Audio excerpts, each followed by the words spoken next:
Bueno, ahora sí, comencemos. Comenzamos hoy con la cuarta mesa de esta serie de mesas preparatorias a nuestras jornadas institucionales. Esta mesa lleva por nombre Lo que hace cuerpo, así que les agradecemos a quienes nos acompañan hoy y bueno, a todos los aquí presentes. Yo los voy a presentar por orden alfabético, si les parece. Y bueno, si también si les parece, pueden comenzar con sus presentaciones, con lo que prepararon para hoy, sus preguntas, bueno, lo que sea, también de esa manera. Eh, Nos acompañan Virna Correa, psicoanalista, miembro de la Escuela de Psicoanálisis de Tucumán. Desempeña su práctica en el Hospital de Día Barrio y en su consultorio particular. Eugenia Gutiérrez, psicoanalista, miembro fundadora de TRIEB, fue presidenta en 2 periodos de dicha institución, y Liliana Serrano, miembro fundadora de Triempo junto con otros, AME, forma parte de la comisión directiva actual. Bueno, las escuchamos. Bueno, buenas noches, muchas gracias, bueno, por la invitación y por la presencia hoy. Gracias a Tatiana, que ha estado, bueno, sido interlocutora en estas semanas, bueno, se ha contactado conmigo para hacer de portavoz. Así que muchas gracias, Tatiana. Bueno, el trabajo y a partir de la convocatoria y algunas, bueno, ideas que he ido pensando, lo he titulado Cuerpo y arte, un estudio posible. Lo que hace cuerpo supone pensar una acción puesta en juego. Acción que delimita todo un concepto desde el psicoanálisis y nos plantea a su vez un recorrido teórico por revisitar y también, ¿por qué no?, revisar.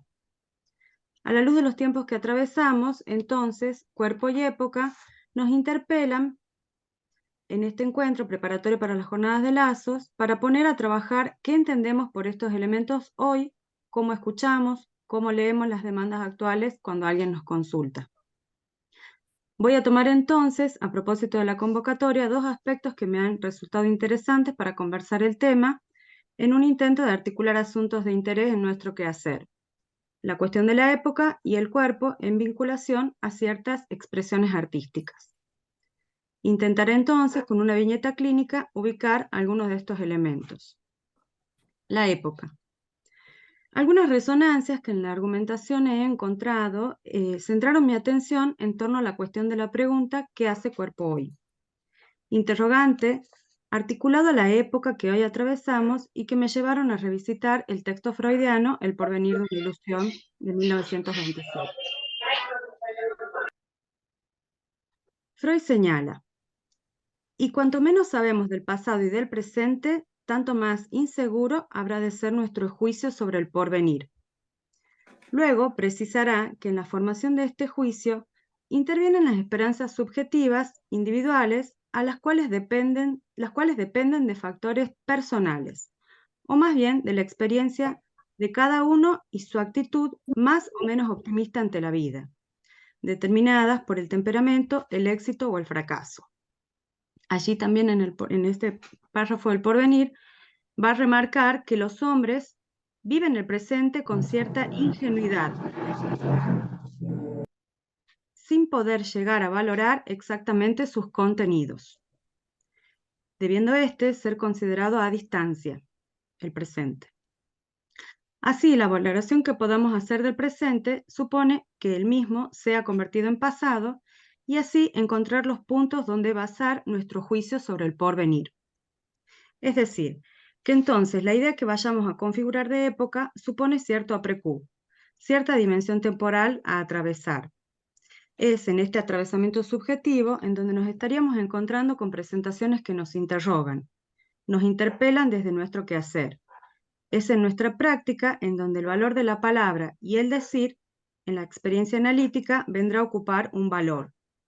En ocasiones escucho algo del orden de cierta urgencia, en el pedido de un turno, por ejemplo, pero también dentro de las mismas entrevistas.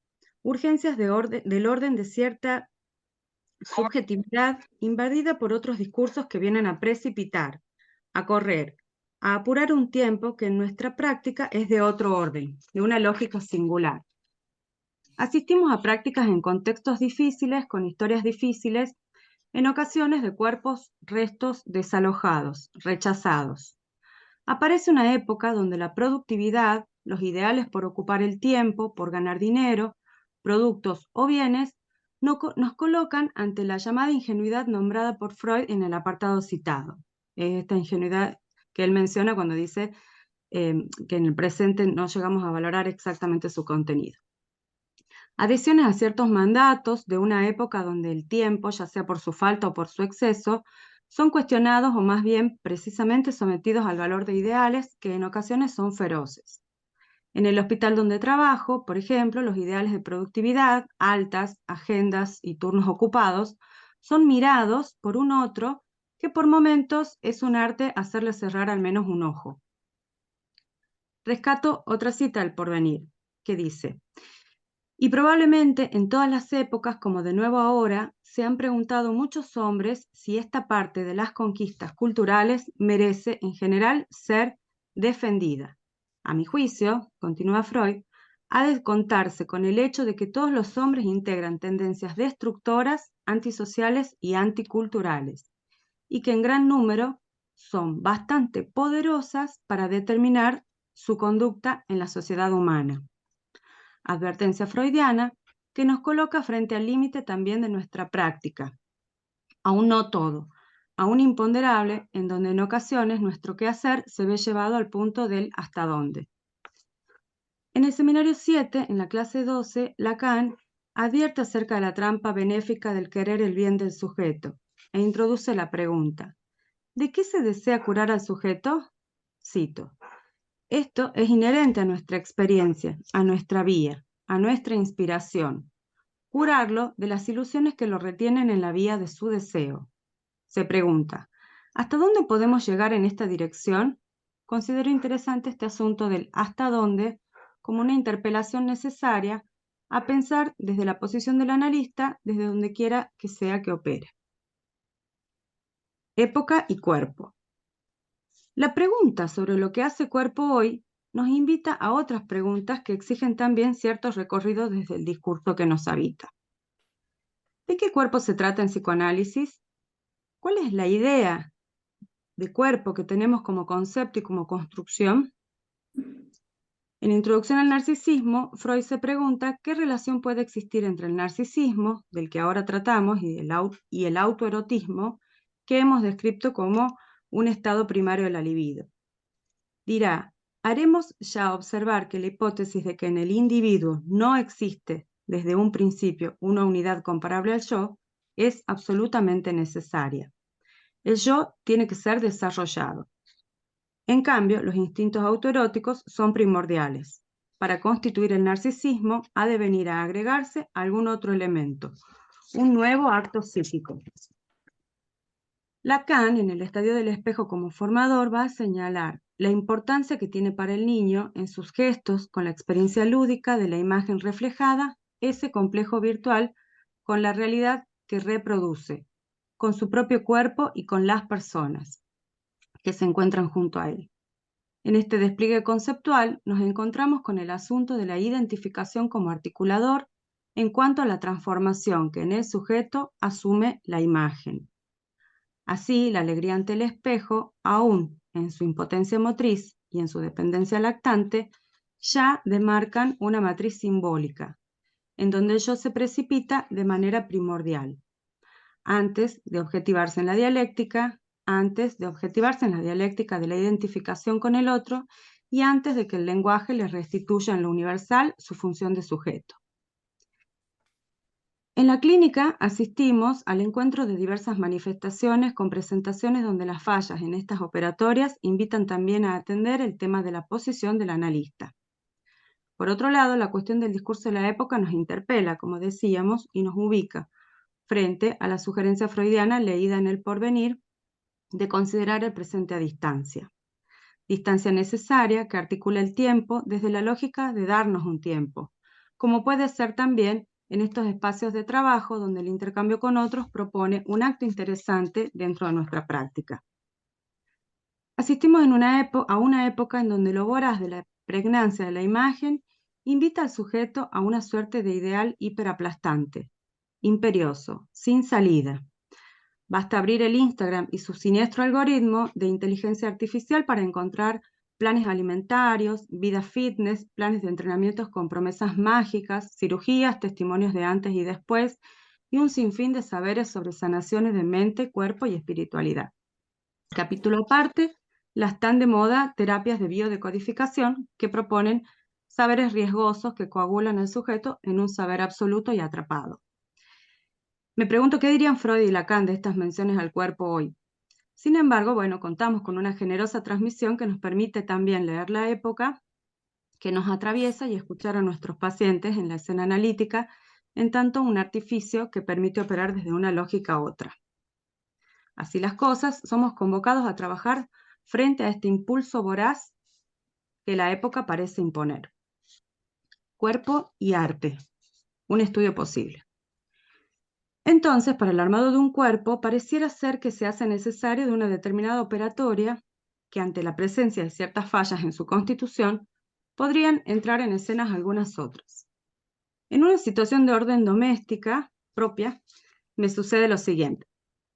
Mamá, me pregunta mi hijo, ¿cómo se llama lo que yo uso para dibujar? Me pregunta mi hijo de 11 años. Parece haber olvidado el nombre de un concepto. Su pasión para dibujar hace que se levante todos los sábados para ir a un taller de dibujo, donde empezaron a aparecer nociones de anatomía, formas, cuerpos. La pregunta me agarra por sorpresa. No sé si se refiere a materiales, a conceptos. Le pregunto sobre su pregunta. Me dice, esas figuras que tienen volumen y profundidad, no me sale el nombre. ¿Cuerpos geométricos? Le pregunto. Eso. ¿Sabes que con los cuerpos geométricos puedo hacer mejor los hombros, el deltoide, los brazos, el torso, el cuerpo de Goku? Pienso, cuerpos para hacer otros cuerpos para armar un cuerpo. Su carpeta sí está llena de estudios sobre el cuerpo. Hace manos, brazos, porciones de cuerpo, cuerpos enteros en sectores de la hoja, que luego los va retomando, cuerpos que se van armando. En arte, el estudio es un modo de incorporar conceptos en donde se investigan volúmenes, texturas, líneas, nociones de anatomía, para lo cual también es necesario otros saberes, también composición, teoría del color, atmósfera, luces, sombras. Mientras mi hijo entonces queda estudiando dibujo, yo me llevo mis propias porciones de cuerpo conceptual con el porvenir a un bar para seguir estudiando, para el encuentro con las resonancias con colegas y amigos, que son partes del cuerpo de mi formación también. Tantas lecturas, tantos encuentros en seminarios, pero también tantas reuniones, llamadas, audios y sobre todo horas de lectura a solas y con otros, van también haciendo un cuerpo en la práctica analítica. Las fallas, entonces, que desde la subjetividad en determinada operatoria puedan producirse, me fueron llevando a considerar cuál es la función del analista ante el sufrimiento de sujetos que llegan a nuestra consulta. Silvia tiene 24 años. Llega a la consulta en mi consultorio derivada por otro paciente. Antes, primero llama a su mamá para pedir un turno, muy angustiada porque su hija no hace nada y se la pasa encerrada. Surgen en esta primera llamada también un pedido de informe y de psicodiagnóstico, todo junto. Le propongo a su mamá que primero quiero conocer a Silvia, primero me gustaría escucharla. Silvia llega a la consulta con un vestido muy corto, sin mangas, apenas unos breteles. Me llama la atención cierta inadecuación para la temperatura porque es un día frío. Es una joven de larga cabellera rojiza y despeinada. Se sienta y con tono de voz que apenas puedo escuchar, me cuenta que viene porque tiene unos pensamientos terroríficos, en donde siente el impulso de acuchillar a su papá. Menciona que este impulso se manifiesta como un sacudón. A veces lo menciona también como un frío en su corazón. Es un pensamiento que está dirigido también en ocasiones hacia ella misma. Silvia me cuenta que desde muy pequeña fue muy sobreprotegida, en especial por su papá. Puede ubicar que todo comenzó hace 2 años atrás, aproximadamente, cuando tuvo la siguiente pregunta. ¿Qué pasaría si acuchillo a mi papá? Dice muy angustiada y dice no querer hacerlo. Aclara que tiene una muy buena relación con él y que sus padres son súper amorosos con ella y así también como con su hermana. Esta pregunta o pensamiento le ha generado un intenso miedo, a consecuencia del cual decide hablar con sus padres para pedir ayuda. Recuerda que sobre su infancia le contaron que solo podía gatear sobre una superficie determinada, estaba sobre una manta que le colocaban en el piso de manera de evitar el contacto con gérmenes en el suelo. Apenas aprendió a cruzar la calle durante su adolescencia y aún con dificultades en la actualidad. Llega la psiquiatra, que también, por unas cuestiones de ciertos desórdenes también alimentarios, para dormir también, y a su vez la psiquiatra considera que es necesario un espacio psicoterapéutico, también entrevistó a sus padres. La psiquiatra, indica una medicación determinada y una internación domiciliaria de manera de estar más acompañada. En este contexto es donde se inician las entrevistas conmigo y actualmente, estamos en comunicación constante con la psiquiatra para coordinar algunas posibles estrategias o posibilidades. Esta estrategia de la internación domiciliaria se inscribe como un simbólico que le permite a Silvia ser mirada y alojada por otros, además de sus padres. Si bien estos pensamientos tienen un carácter intrusivo y de experiencias que sobrevienen en Silvia, ella aclara que no son voces y para explicarlos hace algunos gestos con su cuerpo. No puede nombrar bien qué es eso que insiste con los pensamientos. A veces son sacudones, otras veces es este frío que recorre su corazón. Todas experiencias que intenta nombrar. Así, Silvia puede mencionar en determinadas actividades, que cuando hace determinadas actividades estos pensamientos cesan, que es cuando está con otros. Comenta algunos eventos a los que concurre, de anime, de cosplay.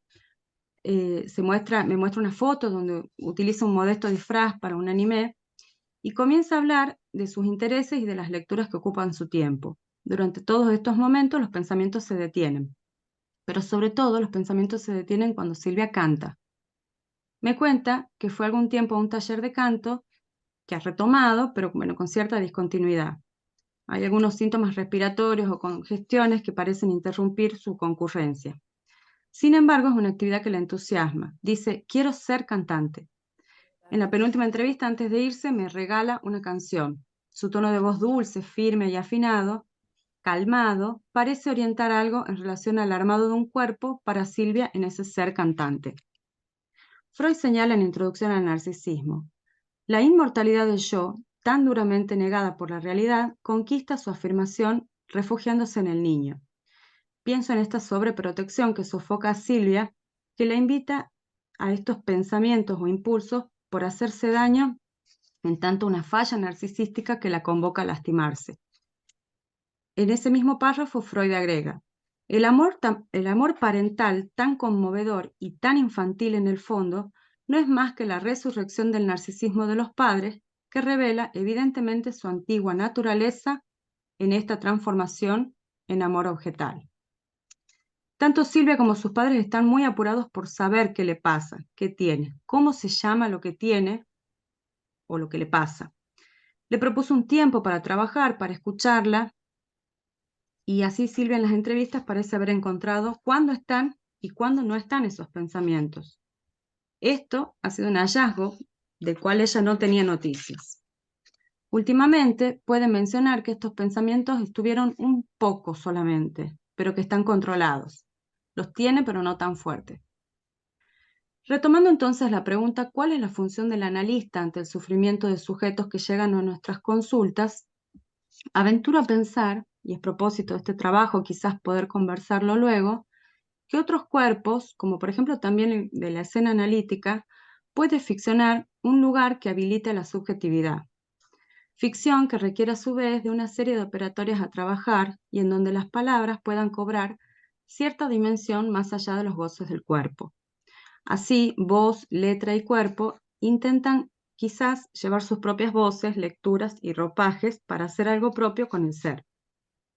Como decíamos hace un momento, en una época donde la precipitación por cerrar el sentido del tener, del ser, del producir, obturan la pregunta y retornan mortíferamente, intentar abrir nuevos espacios, nuevos sentidos y significaciones es, parafraseando a Lacan, estar advertidos de aquella trampa benéfica de querer el bien del sujeto como supuesta inclinación a la felicidad. Lo que era cuerpo quizás aún en proceso de construcción para Silvia, será alguna posibilidad donde poder cruzar no solo calles y avenidas, quizás pueda, con este otro espacio, alguno de sus propios deseos del ser atravesar. Nada más.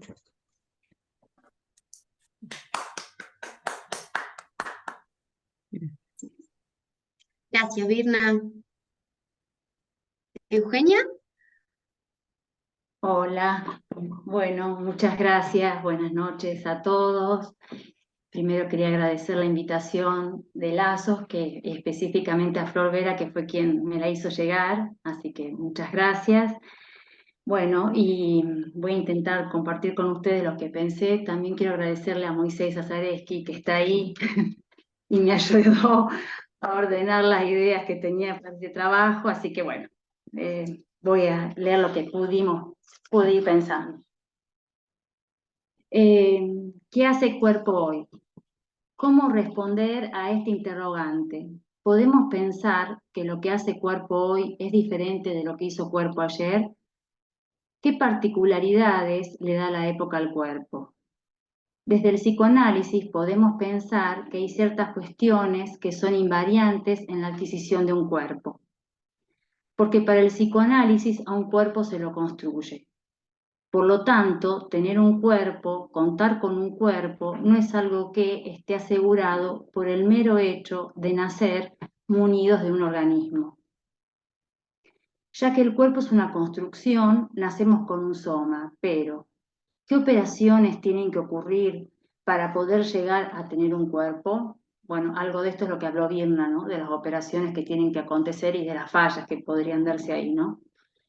La lengua es lo que permite organizar lo orgánico como cuerpo. Lo que pasa por el cuerpo es un hecho de discurso. Es social, es de palabra y es sexual. Y siempre es con el otro. Está dirigido por la significación falo-castración, es decir, el falo y su falta. Se organiza en torno a esa falta, a un vacío. Por esto, el cuerpo va a ser siempre de los hablantes. Vamos a ser cuerpo que habla. Es así porque el cuerpo está ordenado, organizado de manera significante. El falo lo organiza y dirige. El cuerpo es social y sexual porque pasa por el discurso. No hay una materia única, una causa final que sea orgánica. Se trata de un real que lo simbólico puede ordenar. Esto no quiere decir que la palabra cubra todo. Quiere decir que pasa por la palabra y lo simbólico ordena de otro modo lo real, enlaza a lo real con lo imaginario y lo simbólico. Pero bien sabemos que pueden producirse desequilibrios y el ser hablante, por ejemplo, puede sacrificar su cuerpo para sostener una imagen, lo cual habla de una relación complicada donde la imagen puede tener más valor que el propio cuerpo, que le hace existir como reflejo. Es desde aquí que quiero pensar la relación del cuerpo con el lazo social. ¿De qué lazo social se trataría? Como afirma la fundamentación, estamos asistiendo a la producción de un lazo social que rechaza la castración.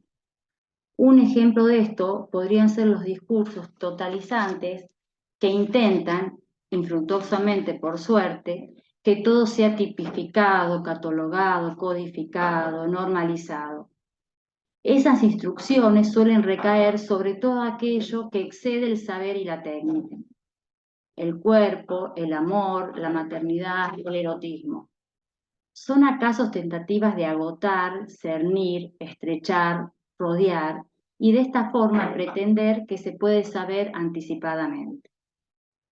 Una forma de borramiento del sujeto y de la experiencia que pretende que la armonía es posible, que si aprendemos a tratarnos, a convivir, que si seguimos esas instrucciones, todo va a estar bien. Estandarización de los modos de vincularnos, la politización de las experiencias amatorias y los abordajes en clave de autoayuda. Se trata de un ideal higienicista que pretende repeler cualquier cuerpo extraño que nos dañe la salud, nos haga zozobra, nos haga dudar. Pero justamente el saber qué hace el cuerpo es un saber filtrado y conjugado por la palabra y por la satisfacción que ella encierra, que engendra al saber como experiencia de goce. El saber que encierra el cuerpo es pulsional y no es instintivo. Es un saber ligado al deseo del otro, ligado a la experiencia de satisfacción, y siendo un saber ligado a la satisfacción y al goce, siempre es sintomático.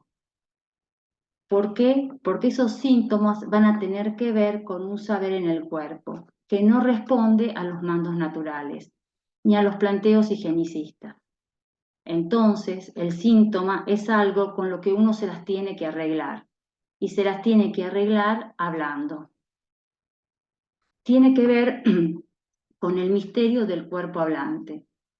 Porque si bien tenemos una cierta idea de los efectos de la palabra sobre el cuerpo, siempre hay un excedente misterioso.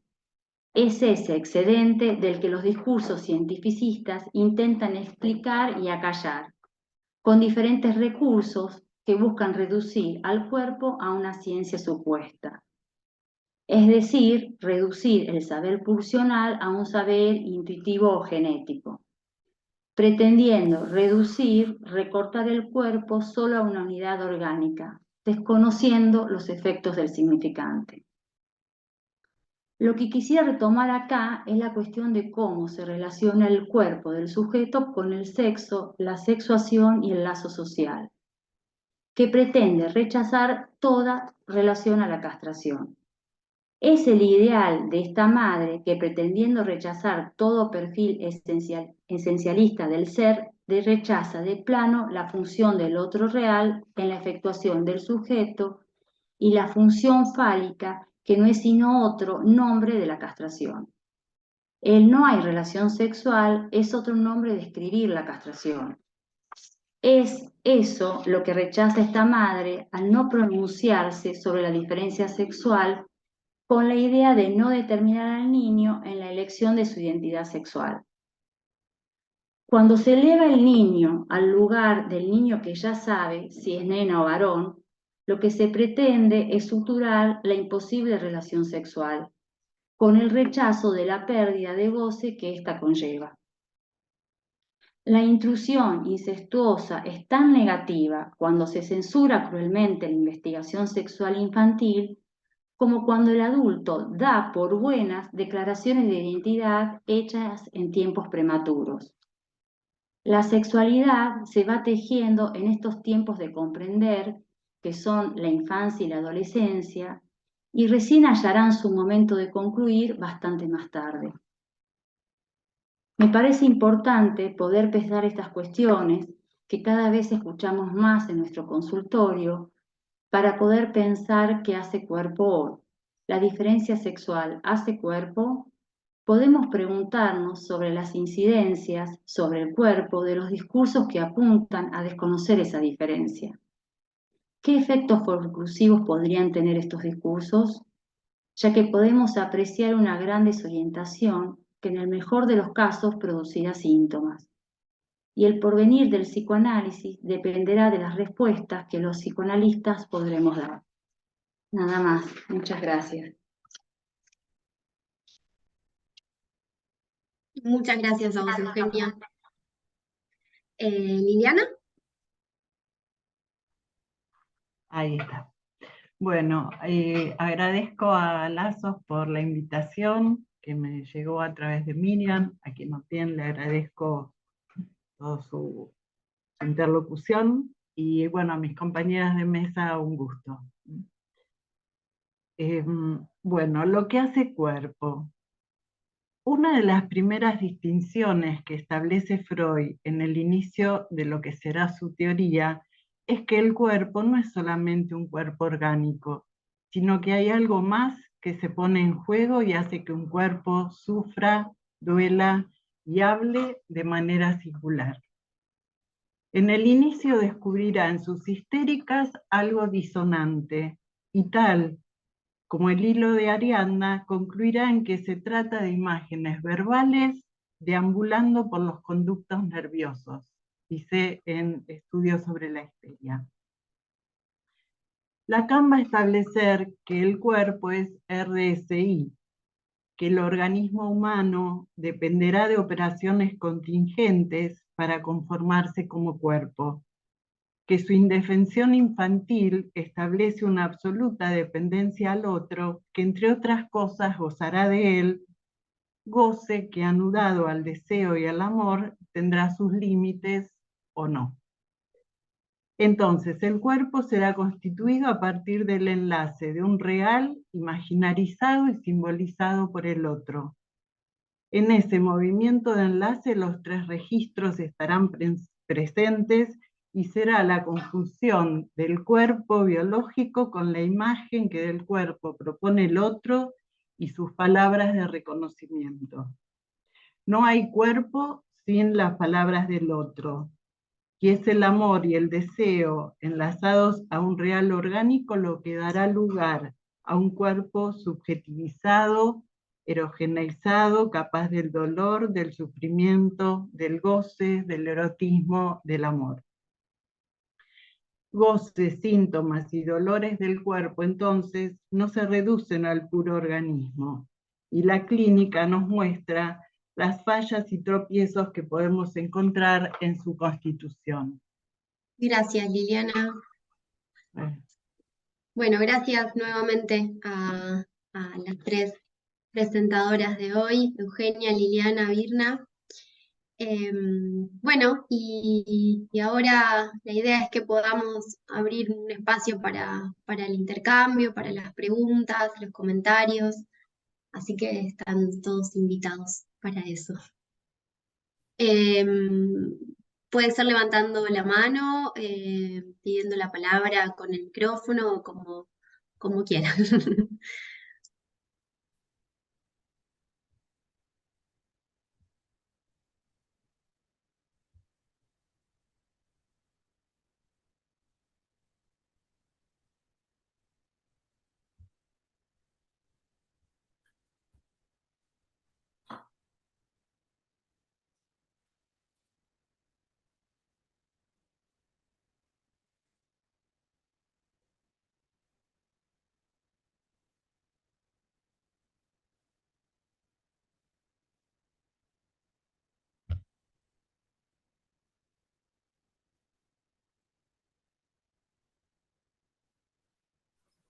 Bueno, yo quisiera en primera instancia, después bueno, iremos conversando, pero agradecer por los trabajos, porque me parece que bueno, que traen algo de lo nuevo en tanto, bueno, las preguntas, los recorridos, esto que decía Virna me gustó mucho en relación a la acción, ¿no? De lo que hace cuerpo, ¿no? Porque es lo que hace cuerpo, ¿no? Como si, si en el recorrido que fueron haciendo tanto Eugenia como Irma como Liliana, ¿no? Traen algo de algo del artificio, ¿no? Como si no es una sola cosa lo que hace cuerpo, ¿no? O cómo el cuerpo se va constituyendo más allá de esas invariantes que traía Euge, ¿no? Pero, me gustó mucho esto de qué hace cuerpo hoy, ¿no? Que creo que vos, Euge, lo decías, que Virna también lo traía, ¿no? En torno a qué de la época puede, ¿no? Hacer cuerpo. Solo en principio de destacar esas preguntas porque me parecen que bueno, que traen algo novedoso.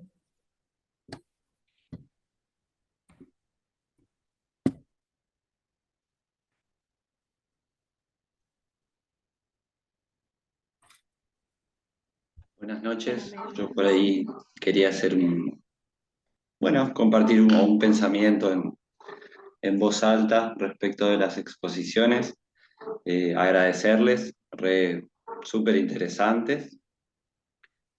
Bueno, y pensando un poco en los elementos comunes de los tres relatos, yo por ahí escucho algo a nivel de la no regulación, ¿no? Ante esta pregunta de qué es lo que hace cuerpo, de no encontrar por el lado del otro algo que ordene, algo que ubique una dirección de algo, ¿no? Porque las intervenciones que hacen las colegas, de alguna forma, o por lo menos eso es lo que escuché en las intervenciones, de que con cosas muy pequeñas, entre comillas, se arma algo muy importante. De hecho, cuando empezó el relato de Birna, ¿sí? La paciente de 24 años, en un momento pensé que iba a hablar ya de otro tipo de estructuración, pensamientos que aparecieron, y de repente con algunas intervenciones y con el propio espacio que le genera el tratamiento, ya se empieza a armar algo y se empieza a ordenar algo de esto, de lo intrusivo de esos pensamientos. No quiero sonar normativo o así, pero digo, una chica de 24 años que no sepa cruzar la calle o que le cueste, es por lo menos llamativo, ¿no? Eh, entonces digo, con muy poquito se genera muchísimo a nivel de estructuración psíquica, a nivel... Y a mí la pregunta que me queda es qué pasa en ese contexto que podríamos decir familia, ¿no? Que nada de esto sucede y que con tan poco en el espacio de la clínica se puede ordenar y generar tanto y algo tan importante, ¿no? Como construir, empezar a... ¿no? La otra, esta cuestión bueno, de esta madre, creo que fue el último de los casos, había una madre que no podía responder, que no podía ofrecer nada y que ante esa irrupción de ese cuerpo que pedía algo, eh, se le ataba los pies y las manos, ¿no? Digo, un cuerpo que está pidiendo palabra, que está pidiendo algo que regule, y en vez de darle palabra, ¿no? Es como una especie de, bueno, atarle las manos y no, me parece que es como muy, muy simbólico. Hasta ahí, ¿no? Hasta ahí mi pensamiento, mi aporte.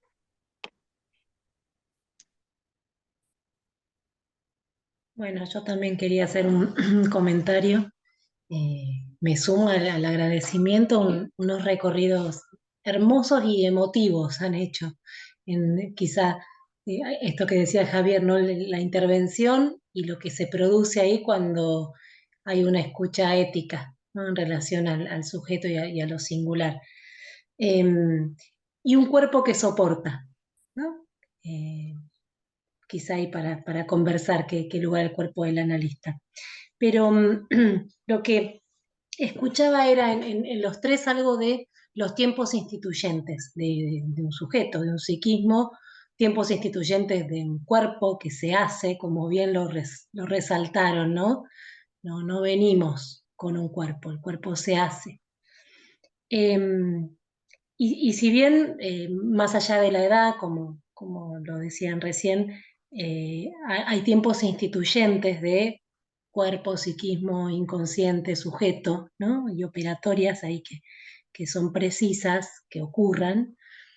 Em, Resalto esto, la otredad, el otro cuerpo, ¿no? Los cuerpos con los que se hacen cuerpo, el discurso con el que también se hace cuerpo. Pero la reflexión mía iba o lo que se me ocurría pensar es la importancia de esos cuerpos que hacen cuerpo en el sentido, bueno, se puede pensar de distintas maneras, esos cuerpos, porque lo del cuerpo teórico me encantó también que lo hayas mencionado así, eh, tantos cuerpos con los que se hace un cuerpo. Em, Luego de esas operatorias, ¿no? De esos tiempos instituyentes, eh, un cuerpo también puede tambalear, ¿no? Su hechura puede tambalear en distintos momentos de la vida. bueno, nada, pensaba en eso, que si bien se hace, bueno, se deshace, ¿no? Como pregunta que no considero que, bueno, los nudos tendrán ahí su tensión también a lo largo de distintos momentos de la subjetividad, pero pensaba en eso, ¿no? Se hace y se deshace. Bueno, gracias. Yo también quería agradecer los trabajos y se me imponía una diferencia que la escuchaba y quería compartirla porque por lo menos en los ejemplos se me imponía la siguiente cuestión para pensarla. ¿Qué de la época y qué de la estructura de cada otro real, ¿no? Que en los ejemplos estaban muy presentes, ¿no? Porque un poco corremos el riesgo de, me parecía a mí, de reducir a una cuestión de posición subjetiva y de estructura de estos padres, ¿no? Entonces la cuestión de la época que han tratado de desplegar por momentos se diluía, para decirlo de alguna manera, por supuesto que pertinente, ¿no?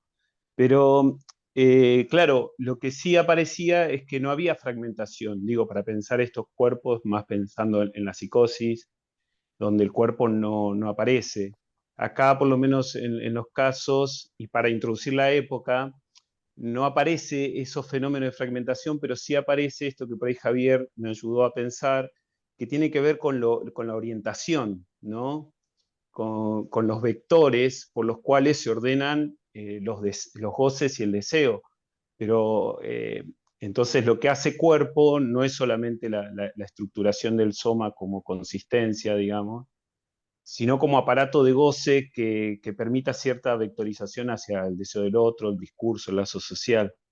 Y ahí me parece que permite empezar a ordenar eh, esta diferencia entre la estructura subjetiva de cada padre, digamos, de cada dispositivo de crianza y por ahí la época. Claro, la época aparece promoviendo, como bien dijeron, todo posible, cualquier goce da lo mismo, ¿no? Uno habría que dejarle total libertad para que mejor si nadie viene a decir como se necesita de un padre, ¿no? Que por lo menos marque un poquito la carretera principal, después cada uno verá, pero ahí me parece que empieza a sonar la cuestión de la época.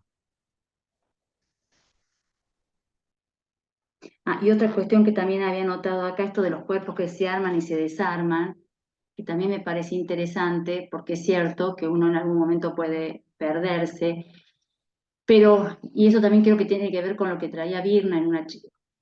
¿Cómo se armó ese cuerpo? O sea, hay un momento que es estructurante y que da cuenta de cómo se armaron esas identificaciones y ese cuerpo. Y que si algo no se dio en esos tiempos instituyentes, bueno, va a tener consecuencias. Creo que Virna marcaba muy bien las fallas, ¿no? En esa constitución y con lo que ella se encuentra con esa analizante, que es una chica de 24 años, ¿no? De lo que traía Liliana, que estamos hablando de un niño, parece que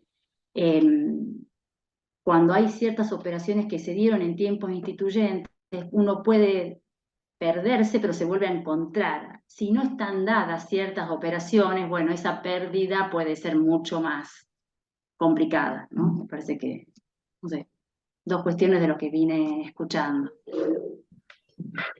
Sí, a mí me resonó esto que decía Bárbara en relación a si un cuerpo se hace y se deshace. Claro, esto que traía Seuge en torno a si un cuerpo, bueno, de alguna forma se dieron ciertas operaciones de constitución, ¿no? No sé si se deshace, ¿no? Pero sí pensaba, ¿no? Que un cuerpo se va haciendo. No es que, bueno, un cuerpo se constituye en ese momento estructurante y bueno, y con ese cuerpo contamos de ahí en más. Sí, contamos con ese cuerpo, pero me parece que en un análisis un cuerpo se va constituyendo también, ¿no? Digo, uno eso lo puede corroborar en los analizantes, ¿no? Que vienen con un cuerpo, ¿no? Y quizás, bueno, si algo, ¿no? De la operatoria analítica se efectúa, ¿no? Pueden contar con otro cuerpo, ¿no? En relación al goce, al deseo y al amor, sí. ¿no? Bueno, hola. Quería sumarme a los agradecimientos. Bueno, son cuestiones realmente complejas, ¿no?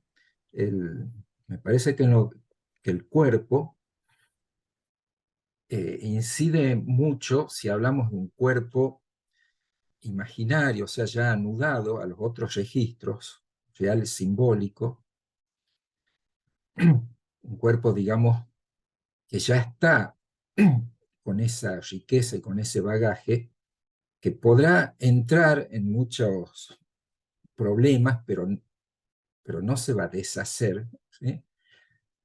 A un cuerpo, digamos, que no está suficientemente, por decir así, anudado, ¿sí? en el nudo RSI. Y creo que en ese anudamiento, lo que inciden son cuestiones más de estructura y de las estructuras, de los tiempos de la constitución, de los anudamientos a lo real, a lo simbólico y a lo imaginario del otro, ¿no? Pero siempre es, por supuesto, con incidencia de la palabra.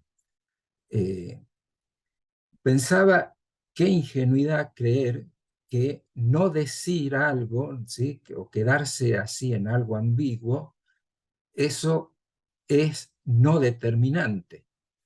Cuando es todo lo contrario, ¿qué más determinante, ¿no? que esa ambigüedad, que ese vacío de palabra que puede generar, ¿no? en los tiempos de las identificaciones, dejar a un sujeto o a un niño no poder atravesar todo el proceso de las identificaciones secundarias tan necesarias para la sexuación, ¿no? Entonces, eh, por otro lado, ¿no? me conmovió un poco el caso que trajo Liliana, esta niña. Lo que me conmovió es cómo ella puede, esta niña, a pesar de todas las dificultades por las que había atravesado, poder tener una representación tan metafórica de ella misma cuando dice una moto sin conductor, porque esa es la representación de ella, y es metafórico, ¿no? Y por supuesto que lo que está transmitiendo es el peligro en el que se encuentra, porque qué más peligroso que una moto sin conductor, ¿sí? Y qué manera de demandar, ¿no? que necesita un conductor, ¿no? Y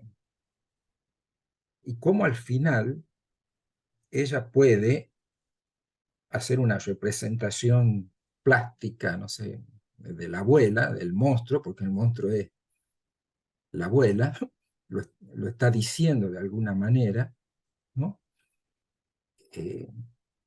Porque puede entonces separarse un poco de esto y demandar por el padre, ¿no?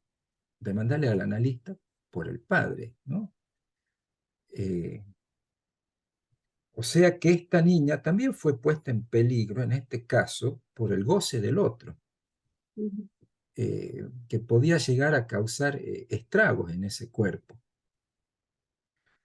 Bueno, son comentarios que me surgieron. Gracias. Bueno, gracias a todos por los comentarios. Seguimos con Marcela.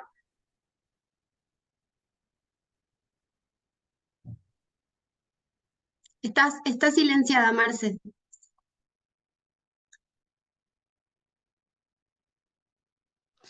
Ahora sí, muchas gracias por las presentaciones, ¿no? Me hace pensar lo mismo también lo que está diciendo Moisés, podríamos pensar que hay hay consistencia, ¿no es cierto, Liliana? O sea, algo hizo que no sea un cuerpo irreventable. Yo lo pensaba así, y me hace pensar lo de la consistencia en esto de que pide que se lo tape, que hay sensaciones, entonces del lado más suave, del lado más abrigado, no sé. Y entonces, no sé si hacerlo como pregunta o como conclusión, pero el amor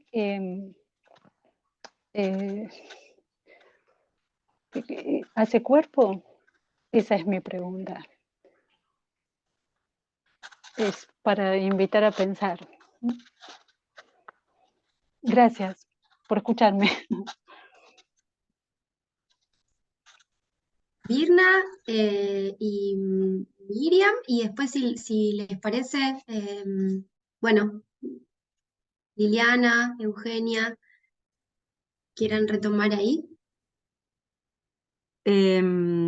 Bueno, yo agradecerles los comentarios, los trabajos de Eugenia y de Liliana, y todo lo que se va armando, porque la verdad es que es súper interesante cómo, bueno, también, ¿no? Lo que va apareciendo, las resonancias, bueno, agradecerles porque vuelvo a pensar algunas cuestiones, un poquito, bueno, tomando algunas de las cosas que se han ido diciendo ya, bueno, para no redundar, tomando algo que había traído Javier en relación al recorte que había traído, claro, uno piensa, es cierto, uno dice, no nos pongamos normativizantes, pero claro, lo de cruzar la calle es llamativo, ¿no? Entonces, es interesante este asunto de, bueno, te escuchaba ahí que decías con tan poquito y pensaba efectivamente en esa sutileza quizás de algunas cuestiones que aparecen en el dispositivo analítico, eso poquito es un montón para ella, ¿no? Ser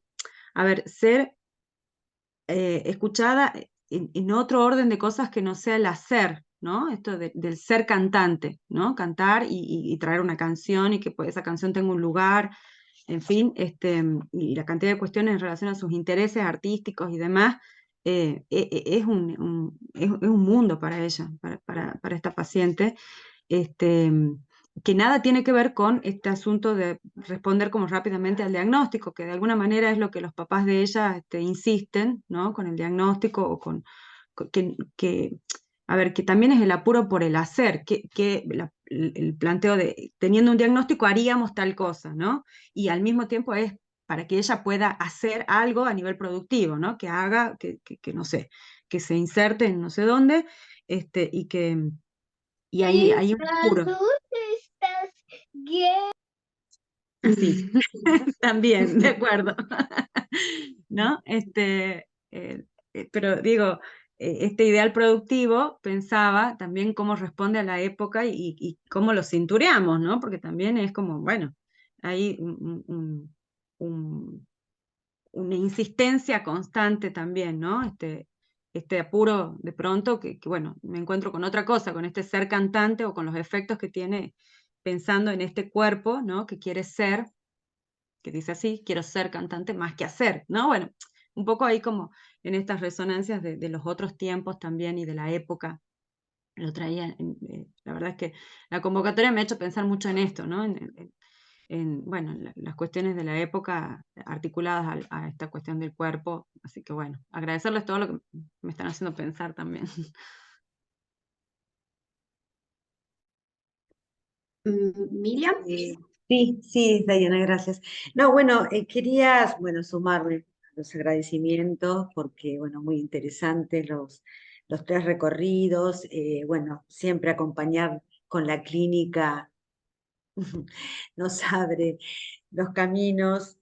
Y no, quería ahí retomar algo que se dijo en algún momento, creo que fue Bárbara, cuando refiere acerca del cuerpo del analista. Me parece bueno, quizás lo escuché ahí bien en la viñeta de Liliana, ¿no? Donde, bueno, ahí aparece, no sé, esto del abrigo, ¿no? Me prestas tu abrigo. Que la verdad que es emotivo, me sale decir, porque me prestas tu abrigo, cobijame en la transferencia, por eso creo que ahí el amor de transferencia está operando ahí de alguna manera. Inclusive no sé si te seguí bien, Liliana, pero ella encuentra una cinta en la calle y la quería llevar a sesión.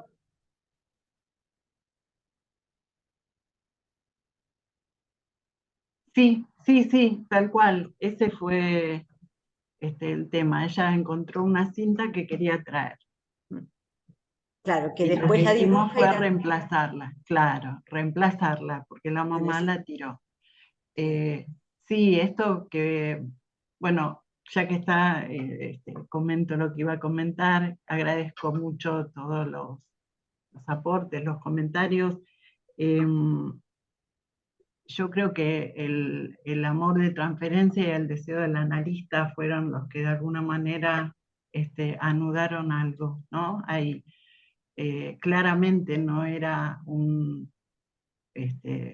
psicosis, una pacientita, digamos, con muchos recursos, como decía Moisés, con la posibilidad de metaforizar, porque esto del abrigo también de alguna manera es eso, ¿no? Me das tu abrigo, ¿no? Y aparte, algo que decía Javier, de las intervenciones por ahí breves o que parece, no sé, no me acuerdo el término que usaste, pero algo que, por ejemplo, yo notaba, o sea, apareció en este caso, la bisabuela, la abuela, la mamá y Ayelén tenían, o sea, no el mismo nombre, pero cada una tenía el nombre de la anterior, ¿no? O sea, de los dos nombres de la bisabuela, la abuela tenía uno con uno nuevo, y de esos dos, y aparte se llamaban por el nombre. Y algo que yo, digamos, empecé a hacer es empezar a nombrar la abuela, la mamá, la hija, o sea, hacer un recorte donde no había intervalo, ¿no? No había falta, de alguna manera.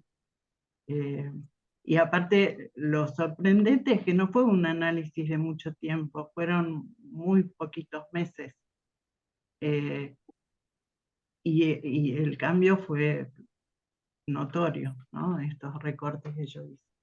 Bueno, agradezco mucho los comentarios también, y un gusto con mis compañeras de mesa, porque fue bastante,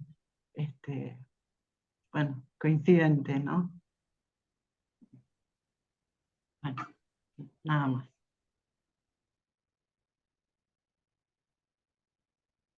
Teresita. Ajá.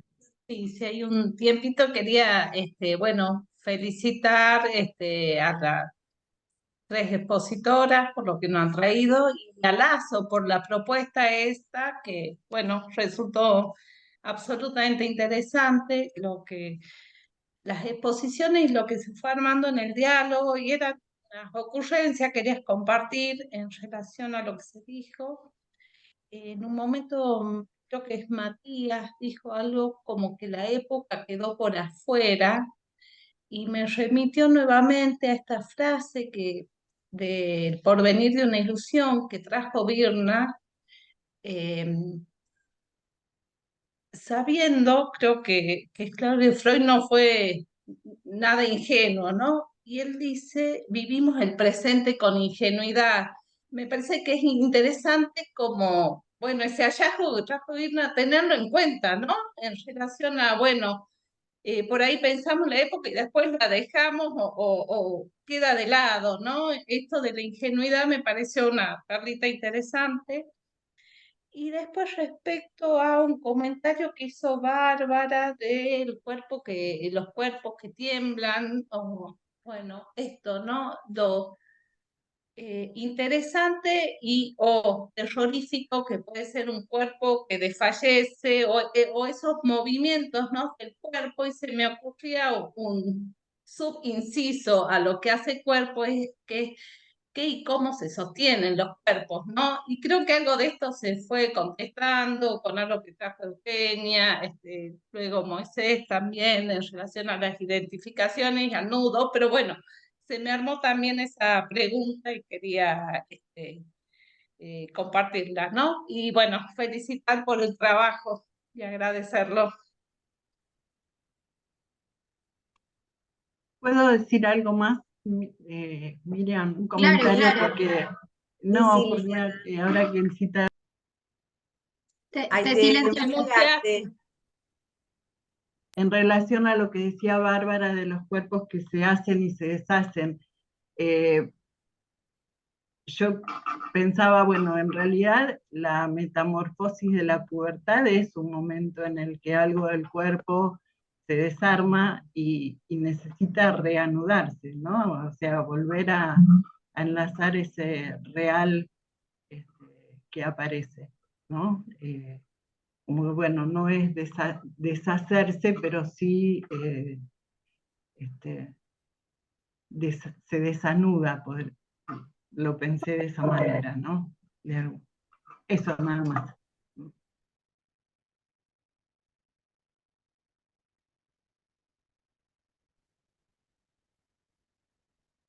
Dai, en el chat hay alguien que ha escrito, ¿lo leemos? Sí, claro.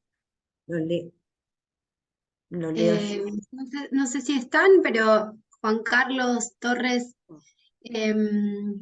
nombraba la importancia de resaltar los retos de la época frente a la sexuación y los nuevos ideales sociales relacionados con los discursos de género y sus efectos en los niños y las niñas. Y hay otro, también de Juan Carlos, que dice: hacerse un cuerpo implica las coordenadas de los ideales de cada época y los discursos imperantes.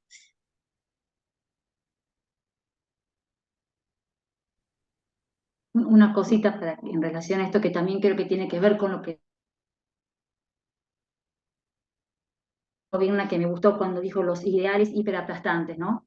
Porque a veces uno ve el efecto ese, en el caso que yo te traía, ese ideal de no determinar al niño con esa ingenuidad total, de creer que porque no pero se pronunciaba, no determinaba ese silencio también determinaba al niño, ¿no? En las dificultades para pensar y poder seguir tejiendo su pregunta por la diferencia sexual. Me parece que a veces, claro, esos ideales, me gustó la palabra hiperaplastante, porque aplastan la subjetividad, en este caso de esta madre, ¿no? Que no podía responder y se sentía muy angustiada y muy confundida, ¿no?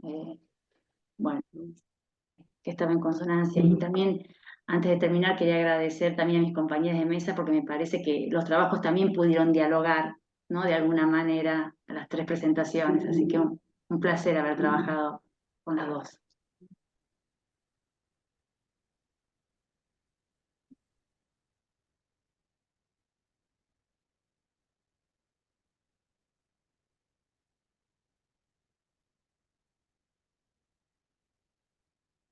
Yo ahí agregar una cosita a esto que trae Eugenia, que me permite retomar algunas cuestiones en relación al apuro, ¿no? Al apuro de como que quizás redondo en lo mismo, pero digo, esto de lo hiperaplastante y lo demandante, lo voraz, ¿no? Lo rápido, así, ¿no? Como que ya mismo, también en algún punto es, bueno, en esto de la trampa benéfica del bien del sujeto, también, bueno, el apuro también me parecía que entra, digo, el analista no está exento de esto, por ser analista, ¿no? O sea, justamente también es una advertencia en el análisis, ¿no? De decir, bueno, también ahí nuestras intervenciones hacia dónde apuntan y qué, bueno, pensando, ¿no? En la práctica, cuando instalamos este otro tiempo, esta una intervención que bueno, también es a consecuencia de poner el cuerpo ahí del dispositivo analítico, ¿no? Pero pensaba en, bueno, cómo, claro, esto de la ingenuidad que ahí nos trae Freud también nos advierte, digamos, en otro punto, esta cuestión de, bueno, quizás necesitamos también distancia en relación al tiempo para poder advertir la época, ¿no? Bueno, ahí se me armaba algo interesante como a nivel tiempo y cuerpo. Pero pensaba en esto de en todos lados, ¿no? Cómo es de insistente esta cuestión con el tiempo, ¿no? Con el apuro, con correr para todos, ¿no? Para uno mismo. Bueno, eso.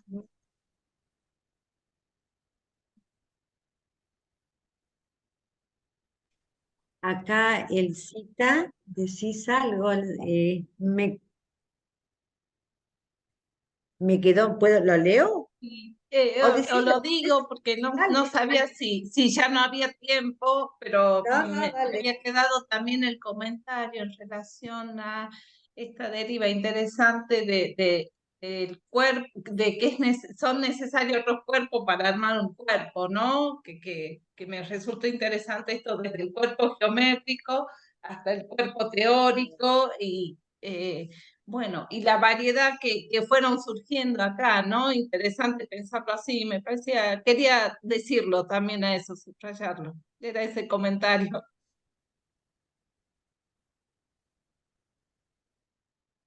Bueno, yo por ahí creo que nos está pasando a todos que surgen como muchas ideas, muchos pensamientos. eh,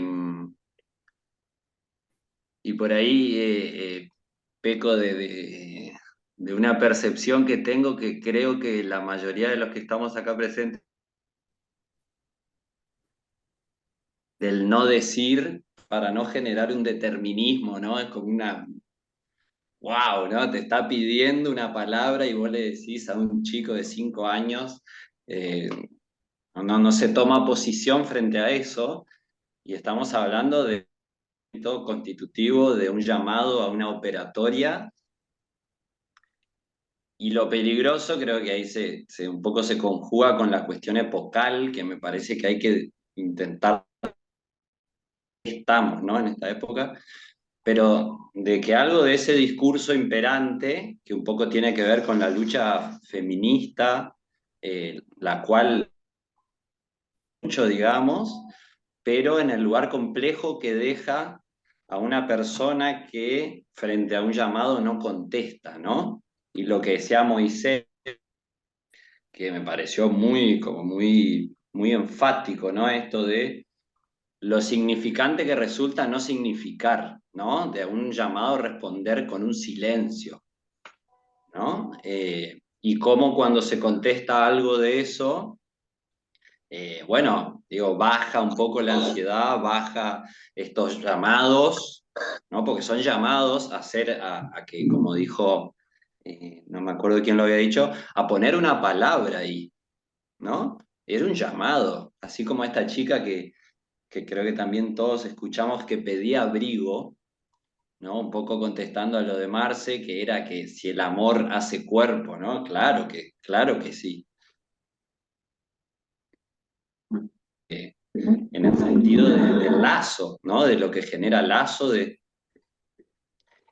Y yo también, digamos, aprovecho para traer algo que a mí, observación, un poco para situar algo de lo epocal, es cómo estamos frente a lo epocal o frente a los otros, si los discursos que circulan por ahí son los que hablan. Digamos que yo lo que escucho en Google quizás es más importante que lo que escucho de mi viejo, ¿no? O en una institución. O sea, Google de repente sabe más, o es el que sabe, el otro que ordena, y los saberes de, qué sé yo, la gente mayor cada vez pierden más terreno. El que sabe es el nene con el teléfono en la mano y no el adulto que tiene la experiencia. Digo, son todas cuestiones que a mí me llaman poderosamente la atención, al punto tal de que la otra vez en una parada de colectivos vi a un nene que estaba retando a su madre porque le decía que no baje el pie de la vereda porque era peligroso. No, un nene chico, estamos hablando 5 o 6 años, decía, ay mamá, ¿cuántas veces me vas a decir? ¿No? Entonces yo digo, wow, ¿qué está pasando con las funciones? ¿Dónde estamos ubicados? ¿Qué pasa con que me siento mal si pongo un límite? ¿Soy autoritario? ¿Qué soy si marco? ¿Qué pasa? Que en definitiva si administro el goce, si lo regulo, parece que soy un mal padre o una mala madre, ¿no? Por suerte aparece la consulta y por suerte aparecen los analistas soportando con su cuerpo que hace cuerpo, ¿no? Lo traigo así enfático porque es una inquietud diaria que, bueno, se observa, ¿no? Y que, bueno, con las viñetas un poco se articula. Hasta ahí porque esto, en lo aplastante de estos discursos, como se decía, ella por lo menos fue con una pregunta, dudó, digamos, entonces, bueno, relativo. Bien.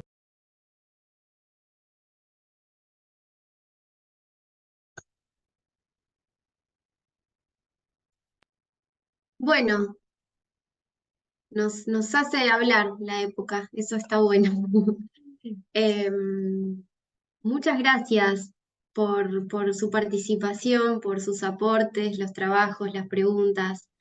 Y seguimos en julio, en las jornadas, ¿no? Dale. La seguimos ahí. Viernes 7 y sábado 8 de julio son las jornadas que, bueno, que están en las mesas preparatorias.